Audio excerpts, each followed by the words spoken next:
pessoal, hoje falar um pouquinho com vocês sobre A Máquina do Tempo, do H.G. Wells. Esse é um livro de ficção científica, foi o primeiro livro escrito pelo autor.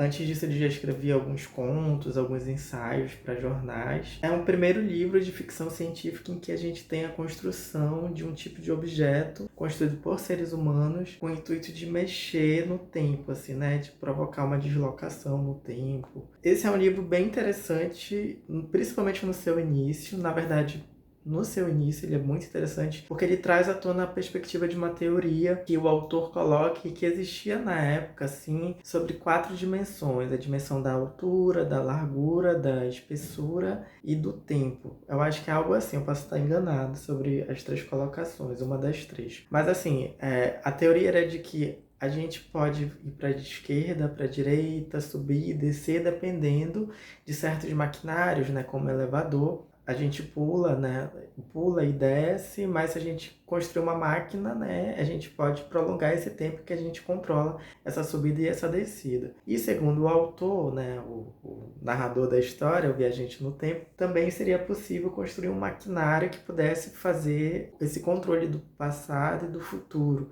né, da nossa vida, a partir disso que é memória, mas ao mesmo tempo a partir disso que é essa máquina, enfim, que pode levar a gente para o futuro ou para o passado. E aí ele cria, né, a máquina e isso tudo dentro de uma reunião numa cidadezinha do interior da Inglaterra, que lá vai ter o prefeito, o médico, o psicólogo, jornalista, um jovem, estudante, enfim, pessoas de um nível intelectual que se encontram já semanalmente para pensar, enfim, cientificamente. Mostra isso, né, na sua palestra, enfim, essa possibilidade. E aí ele tem uma amostra dessa máquina mínima que ele faz funcionar e eles vêm, ficam assustados, não sabem até que ponto é verdade ou não, e voltam na outra semana alguns dos mesmos personagens e outros personagens, como o publicitário, o jornalista, e mais o nosso narrador dessa primeira parte da história, né? E aí esse grupo chega lá e o viajante no tempo não vai estar na casa, mas vai deixar um recado para aguardarem ele. Ele chega todo estropiado, com o pé machucado, morrendo de fome, e aí ele conta o que aconteceu,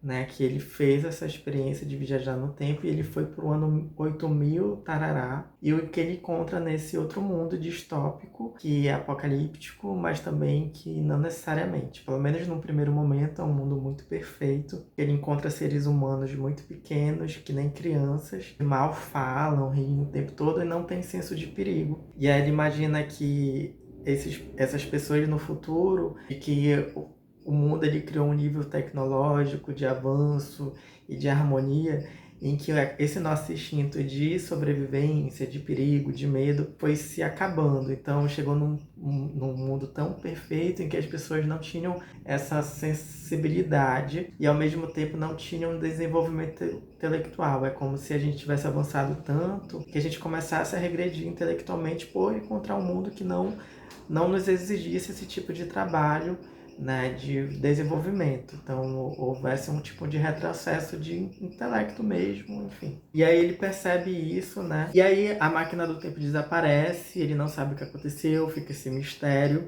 Aí ele fica meio que preso ali, ele fica preso, na verdade. E aí há uma situação que mostra que esse mundo não é um paraíso, que existe um perigo ali. E aí algo que eu fiquei bem pensativo foi que a partir do momento que ele se depara com essas dificuldades, ele é um cientista, mas as percepções dele, interpretações dele, ela vai para algo místico da espiritualidade, enfim. Então ele vê como a escuridão, como as trevas, ele não tem um olhar racional, digamos, da ciência para lidar com as suas dificuldades aqui, apesar de ser um livro que trabalha uma perspectiva da ciência. Mas eu ouvi dizer que esse é um livro que não é científico, ele pode ser filosófico, ele pode ser crítico sobre as demandas sociais, porque, querendo ou não, foi um livro escrito em 1895. Existia um avanço do iluminismo, da ciência enquanto solução da civilização, né?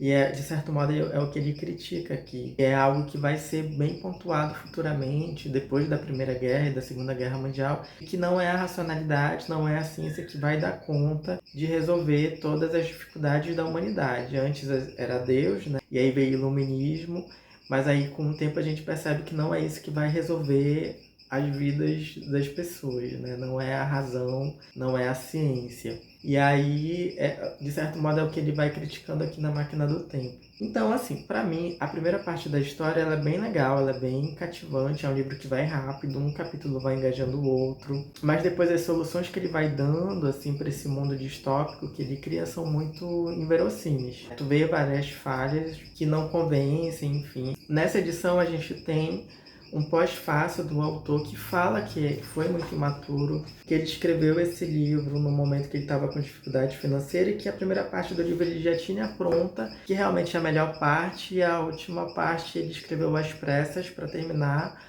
para poder vender, e acabou fazendo um sucesso enorme. E aí ele pôde viver disso, né, da escrita. Ele era um jornalista que trabalhava a perspectiva da ciência, então é algo que ele traz muito aqui muito bem. E aí quando já entra nessa parte muito da imaginação, de pensar esse mundo do futuro, acaba falhando. Mas assim, deixo a dica para quem gosta de ficção científica, eu acho que vale muito a pena estar conhecendo, estar lendo. E eu tenho muita vontade de continuar assim a saga da leitura desse autor, para conhecer as suas outras obras que me dizem que são muito boas. Então é isso, pessoal. Encerrar o vídeo por aqui. Eu deixo sim a dica desse livro para quem tem curiosidade, interesse, né, para se aprofundar mais dentro desse mundo da ficção científica. No mais é isso. Até o próximo vídeo. Tchau.